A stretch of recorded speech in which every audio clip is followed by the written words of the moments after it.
Good morning, students. Welcome back to the digital classes of Lalbagh Girls Intermediate College. This is Ma'am Spring, and this class of mine is for history students of class 12. Class 12, as I have told you that the history of nationalism is divided into three periods. The first was the moderate era, which is started from 1885 to 1905. The second era, which was the era of aggressive nationalism. It is also known by the extremist era, and it started in 1905 to 1919.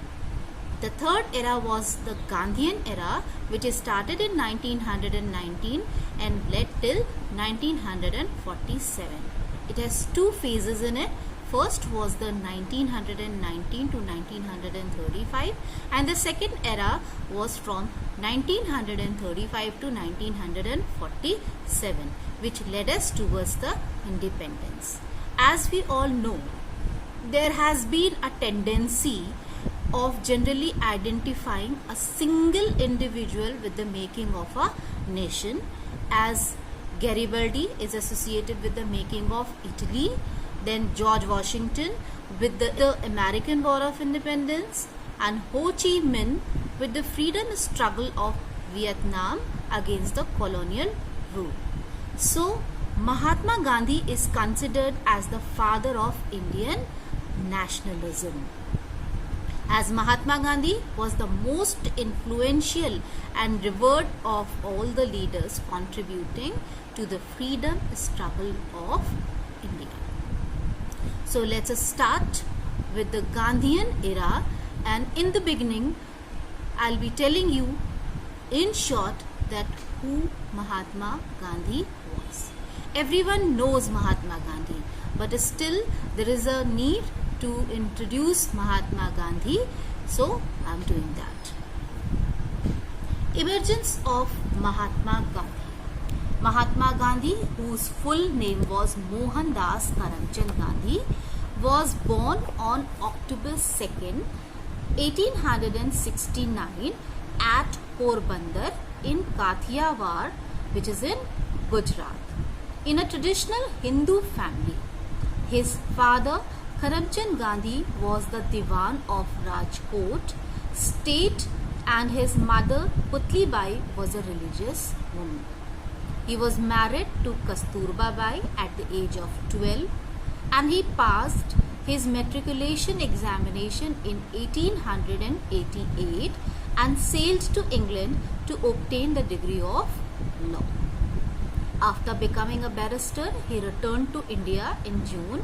In 1891, he left for South Africa, and in 1893 to practice law. Gandhiji was the first Indian barrister and the first highly educated Indian to enter South Africa. Later, he emerged as the leader of the Indian community in that territory. The well-known historian Chandran Devasan has rightly remarked that South Africa was the making of the Mahatma. In those days, the white rulers had imposed a large number of insolent and restrictions on Indians living in South Africa. Gandhiji opposed these insulting and unjust restrictions and started a movement against the government of South Africa with the weapons of disobedience and satyagraha. The movement continued for about 2 decades, and Gandhiji's efforts bore much success. The government had withdrawn many restrictions imposed on Indians, and finally in January 1915, Gandhiji returned back to India. His struggle and the ensuing success in South Africa had brought him much popularity in India. Therefore, Indians extended him a hearty welcome to his arrival. Now, the first experiment of Gandhiji was of satyagraha, which of which he got the inspiration from the struggle in South Africa. Gandhiji's struggle in South Africa prepared him to take over the leadership of Indian national movement, and the unique techniques of civil disobedience and satyagraha which he had developed in South Africa were to be successfully employed in the Indian national movement. The successes achieved in South Africa had made it imply clear that the rival party could be forced to concede to demands of satyagraha with the weapons of peaceful disobedience and satyagraha. The struggle of the poor and downtrodden Indians against injustice in South Africa assured Gandhiji that the Indian masses could be prepared to start a strong movement against the British and to sacrifice their lives for the accomplishment of the great and noble task of the country's independence. Hindus, Muslims, Christians, Parsis, rich and poor, men and women, all forgetting differences of religion, caste and region, had supported Gandhiji against the white government in South Africa.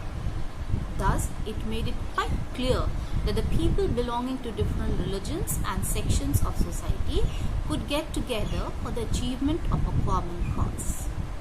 South Africa built up his faith in the capacity of the Indian masses.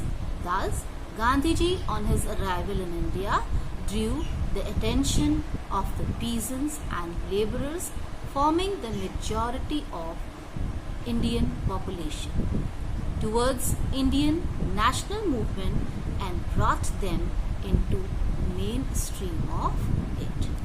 So, it was Gandhiji who has made Indians to proceed towards the freedom struggle and has helped them a lot in their struggle movement.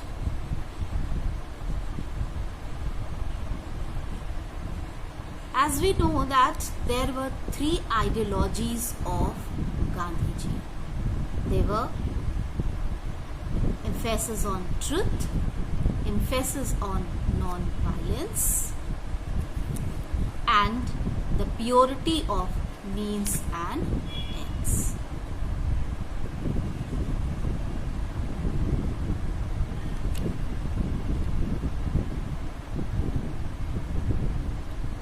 Gandhiji expressed his early views in his book Hind Swaraj, which he penned in 1909 while returning to South Africa from London.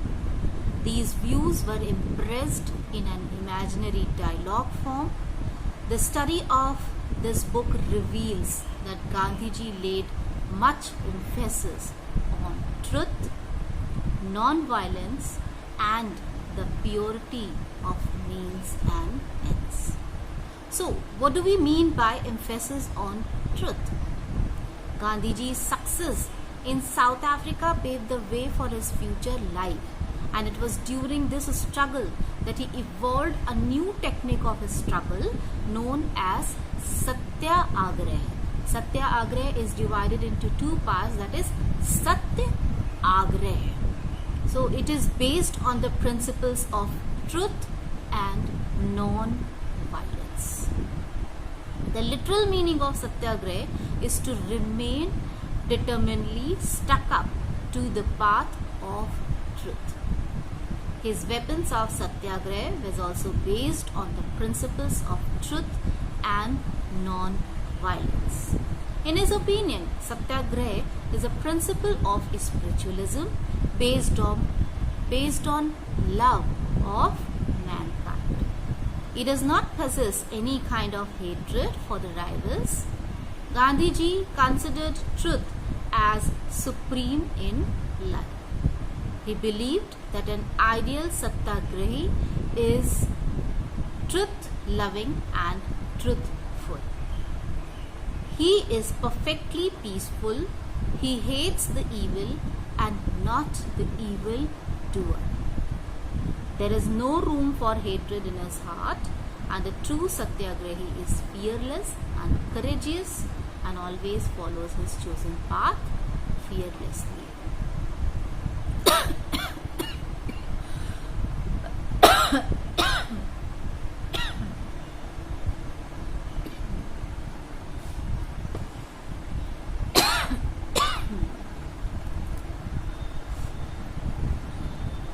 His second ideology was based on non-violence.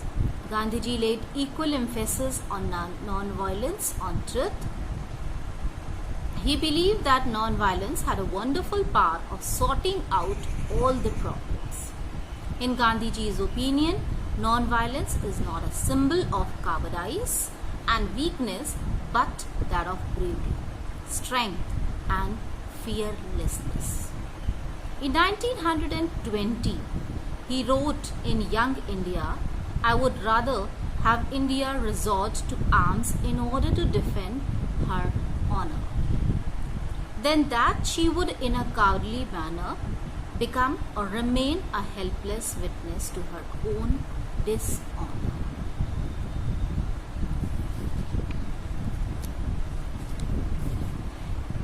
The third ideology on which he gave emphasis was the purity of means and ends.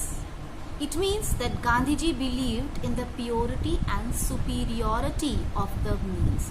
He believed that for the achievement of good ends, means should be good. He had a strong desire for the achievement of good ends, and he had a strong desire to get his country free, but did not want to resort to falsehood, violence and treachery to achieve this objective. He not only denounced evil and injustice, but also wanted to oppose it forcefully. So this was the introduction of Gandhiji, that what Gandhiji was and what were his ideologies. In the next video of ours, we'll be discussing about that how Gandhiji enters in the politics and later on leads this struggle movement towards the freedom in India. Thank you.